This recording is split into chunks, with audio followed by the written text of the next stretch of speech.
Hello, in this video I want to show you how to pre-order Elden Ring Shadow of the Erdtree, and we'll also check a price and release date. To do this, here I am at the store page of Steam, and now we're gonna enter Shadow of the Erdtree, and then we can see the game. It's coming on 20th of June 2024, 3 months from the day that I'm recording this video.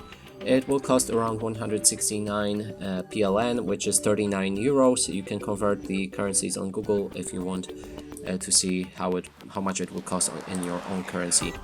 And now to pre-order it, we'll need to add it to our cart.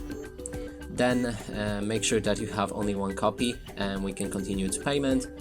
Then if you have any parental controls or family view, enter the PIN, fill up your payment information, and you'll be able to pre-order this DLC.